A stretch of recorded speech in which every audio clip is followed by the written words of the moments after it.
जय श्री राधे श्याम, जय माता की। कैसे हैं आप सब? स्वागत है आप सबका माई लाइफ स्टोरीज़ में। और कहानी को फिर से आगे बढ़ाते हैं। उस बच्ची के साथ जो हादसा हुआ, वो पानी के टैंक में कूद जाती है, उसको वापस निकाला जाता है, फिर से उसको गाली गलौज की जाती है। बच्ची रोती रह जाती है, ना गलती नहीं होने पर भी वो पूरे परिवार से क्षमा मांगती है। कुछ दिनों बाद रिटायरमेंट का फंक्शन शुरू होता है, उसके पिता आते हैं। रिटायरमेंट के फंक्शन के बाद पिता बच्ची के ससुर से बात करते हैं कि मैं बच्ची को कुछ दिनों के लिए लेकर जाना चाहता हूँ। ले जाते हैं वो अपनी बच्ची को।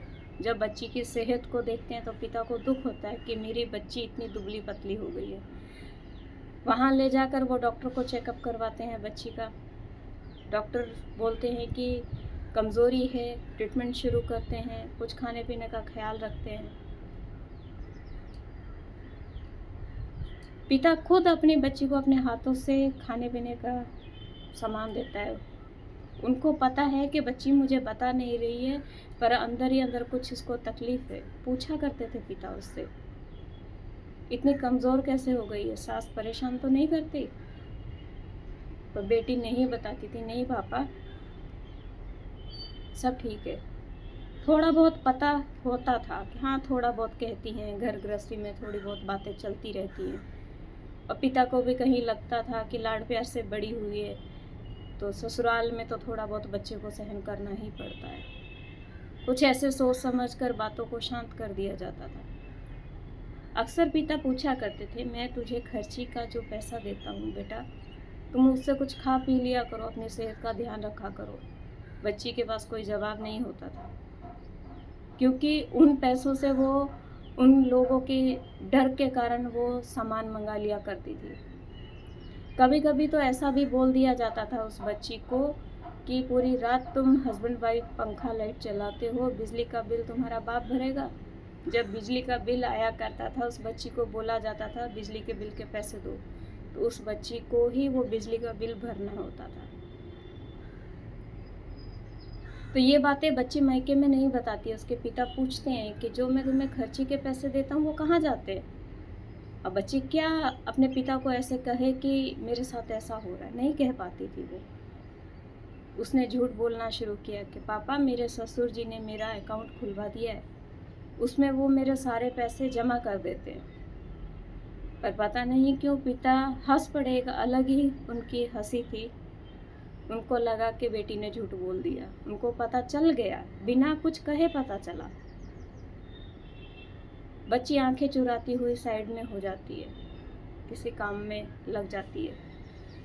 बच्ची को वापस ससुराल भेजने का समय आता है। डॉक्टर ने कहा था कि बच्ची से वज़न ना उठवाएं, शरीर में कमज़ोर है, ज़्यादा कुछ भारी काम ना करवाएं। बच्ची की नींद पूरी नहीं हो रही है समय पे, इसको नींद का थोड़ा ख्याल रखें। बच्ची के जब ससुर बच्ची को लेने के लिए आते हैं तो बच्ची के पिता उसके ससुर के सामने ये बात रख देते हैं कि डॉक्टर ने कुछ सावधानियां कही हैं, बच्ची शरीर में कमज़ोर हो गई है।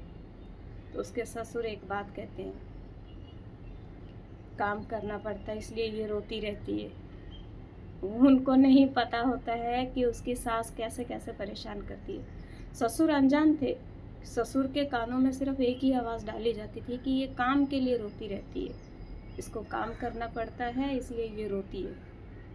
उनको ये नहीं पता था कि मैं कैसे परेशान करती हूँ, ये नहीं बताया जाता था। वही बात बच्ची के ससुर बच्ची के पिता को बताते हैं कि ये काम करने के लिए रोती है, इसको काम नहीं आता है तो इसलिए रोने लग जाती है, इसीलिए इसका शरीर कमज़ोर हो गया। बच्ची के पिता बच्ची के साथ कुछ उसके ताकत की चीज़ें खाने के लिए डालते हैं। बच्ची ससुराल चली जाती है। ससुराल जाते ही बच्ची की सास देखती है कि इतना कुछ है। उनको ये नहीं पता होता कि बच्ची के पिता ने डाला है। उनको लगता है मेरा बेटा अपनी पत्नी के लिए लेकर आया है। तो ससुर से शिकायत होती है कि माँ के लिए कभी नहीं लाता है, पत्नी के लिए लेकर आया है। तो उसके ससुर समझाते हैं कि बच्ची के पिता ने डाला है। कहने को ये छोटी छोटी बातें हैं, पर वो चीज़ें बच्ची अपने मुंह में नहीं डाल पाती है। उसको परमिशन नहीं होती है कि तुम अपने मायके से कुछ भी सामान आया तुम खा सकती हो, तुम पहन सकती हो।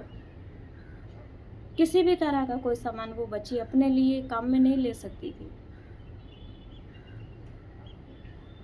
ये छोटे छोटे किस्से हैं, कहानियाँ हैं, जो मैं आप सबके सामने रख रही हूँ। उस बच्ची की तकलीफ़ें, वो आज ये बातें वापस आप सबके सामने रख रही है, तो एक ट्रॉमा की तरह उसके ऊपर वो चीज़ें वापस अटैक कर रही हैं, मानो आज ही घटित हुआ हो। भले सास ससुर एक्सपायर हो गए, पर उसको वो बातें इतनी तकलीफ़ देती हैं, क्योंकि अभी भी उसका वो परिवार पीछा नहीं छोड़ रहा है। अभी भी उसको सास ससुर चले गए तो क्या हुआ, उसके जेठ परेशान कर रहे हैं, जेठानियाँ परेशान कर रही हैं। वो उन्होंने अलग टॉपिक पकड़ लिया है, फ़र्क सिर्फ इतना है। तो अगली कहानी में वो मैं साझा करूँगी। जय श्री राधे, जय श्री श्याम, जय माता की।